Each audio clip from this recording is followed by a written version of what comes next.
مدینے سے مکہ پہنچے، مکے سے کوفے کا سفر اختیار کیا اور اعلان کرتے جا رہے ہیں جاؤ میں اپنی وعدہ گاہ کی طرف جا رہا ہوں۔ آخر وہ وعدہ گاہ آ گئی، 2 محرم کو وہ وعدہ گاہ پہنچ گئے، منزل کی ہے حسین نے، یعنی قیام کیا ہے۔ اور جب قیام کے بعد چلنے لگے، حسین جانتے ہیں یہ کون سی زمین، لیکن واقعے کو رقب ہونا ہے نا تاریخ میں۔ سواریاں بدلی گئیں کیونکہ کوئی سواری آگے نہیں بڑھتی، 1 2 3 4 5 6 7 سواری۔ حسین نے پوچھا آس پاس کوئی قبیلہ ہے؟ بتایا گیا بنی اسد کو بلا کے لاؤ۔ بنی اسد کے لوگوں کو معلوم ہوا کہ فرزند رسول آئے، جمع ہو گیا۔ پوچھا اس زمین کا نام بدل کر بیچارے بتا رہے ہیں، اور ہر جملے پہ کہتے ہیں کہ فرزند رسول آپ جتنا جلدی ہو یہاں سے چلے جائیے، یہاں سے چلے جائیے۔ ماریا، شت الفرات، نینوا، نہ معلوم کتنے نام کہتے ہیں، 8 10 نام بتا دو، اتنے نام ملتے ہیں کربلا کے تاریخ میں۔ اور حسین بار بار کہتے ہیں اور کوئی نام، اور کوئی نام، اور کوئی نام۔ ایک نے دبے لفظوں سے کہا مولا اسے کرب و بلا بھی کہتے ہیں، اس قطع زمین کا نام اسی لیے کرب و بلا رکھا گیا کہ یہاں سے کوئی نبی یا نبی زادہ خوش نہیں گیا، یعنی بغیر تکلیف بغیر مصائب دے کے یہاں سے نہیں گیا، مولا ہم آپ سے دستبستہ التجا کرتے ہیں جتنی جلد ہو یہاں سے چلے جائیے۔ بس حسین یہی سننا چاہتے تھے۔ جیسے ہی بتایا گیا کرب و بلا، حسین سواری سے نیچے اترے کہتے ہوئے انا للہ و انا الیہ راجعون۔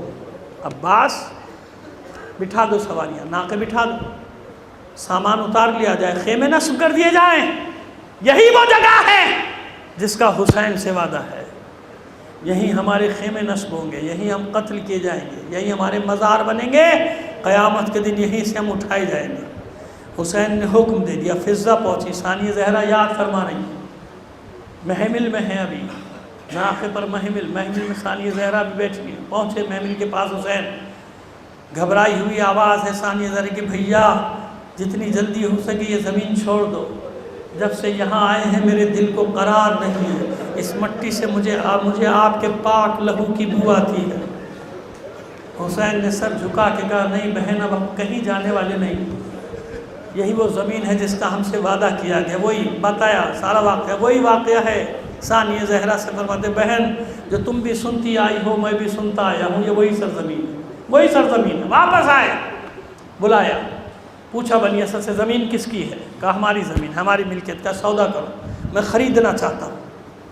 وہ کہتے ہیں فرزند رسول ہم آپ کو ہبہ کرتے ہیں، یوں ہی دیتے ہیں۔ کہا نہیں، سودا کرو۔ روز کی قیمت، یعنی جو اس زمانے کی قیمت تھی، اس دن کی قیمت تھی اس زمین کی، 60,000 درہم میں سودا ہوا، مکاتبہ ہوا، قبالہ لکھا گیا، اور اس کے بعد زمین کا قبضہ آ گیا۔ حسین کے ہاتھ میری زمین ہے، یاد رکھنا میری زمین ہے، قیامت تک یاد رکھنا کربلا میری زمین ہے۔ میں اپنے گھر میں تھا، میں نے کسی پر جارحیت نہیں کی، حملہ مجھ پر کیا گیا ہے، حملہ میرے گھر پر ہوا ہے، یہ زمین میری ہے، میرا گھر ہے۔ اس کے بعد فرماتے 3 شرطوں کے ساتھ تمہیں واپس کرتا ہوں، 3 شرطوں کے ساتھ تمہیں ہبہ کرتا ہوں یہ زمین۔ یہ شرطیں بھی لکھی گئی، لکھو پہلی شرط، تھوڑے دن میں ہم قتل کر دیے جائیں گے، ہمارے قاتل اپنے لاشوں کو دفنائیں گے، ہماری لاشیں یوں ہی بے گر و کفن چھوڑ کر چلے جائیں گے، ہماری لاشوں کو دفنا دینا۔ دوسری شرط دیکھو، اس زمین پہ کبھی زراعت نہ کرنا، کھیتی باڑی نہ کرنا۔ جانتے ہیں کیوں کہا حسین نے؟ حسین جانتے ہیں کہ قیامت تک میرے کروڑوں چاہنے والے آئیں گے، ہر موسم میں آئیں گے، ہے نا، ہر موسم میں آئیں گے۔ اگر یہاں زراعت ہوئی، کھیتی باڑی ہوئی، ہزاروں لاکھوں کروڑوں کی تعداد میں آئیں گے، کھیتیاں روند دی جائیں گی، لوگ الزام لگائیں گے حسین کے ظاہر آتے ہیں سبزے کو روند کے چلے جاتے ہیں۔ اب سمجھ میں آیا راز؟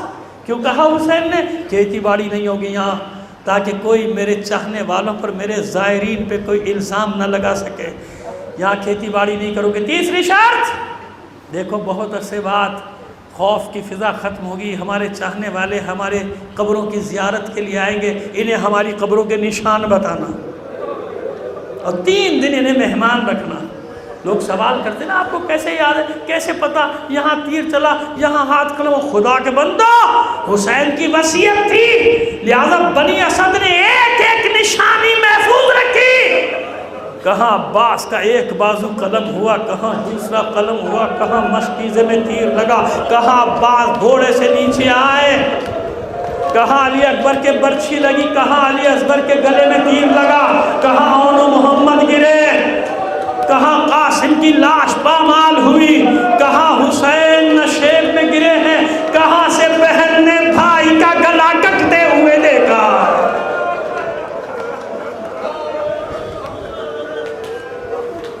نشان بتا، مہمان رکھنا۔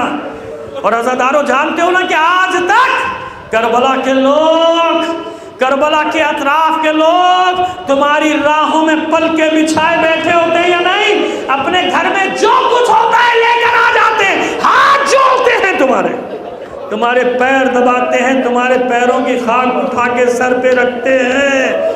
کیوں؟ یہ خاک ملنے دے چہرے پہ اپنے قدموں کی، قیامت کے دن حسین کو دکھاؤں گا۔ مولا یہ تیرے ظاہر کے پیروں کی خاک ہے جو میں نے اپنے میں کوئی کتابی باتیں تو نہیں کر رہا نا، جو چہلم پہ جاتے ہو سب دیکھا ہے نا کیسے خدمت کرتے ہیں۔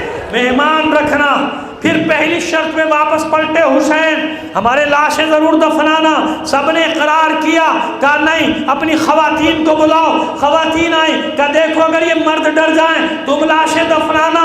عورتوں نے عہد و پیمان کیا، پھر بھی اطمینان نہیں ہوا حسین کو، کہا اپنے بچوں کو بلاؤ۔ یہ بچے چھوٹے چھوٹے بچے، اس فرش عزا کی گلشن کے یہ ننھے ننھے پھول، انہیں کم اہمیت نہ دیا کرو۔ سمجھو حسین نے انہیں کیا مقام دیا ہے۔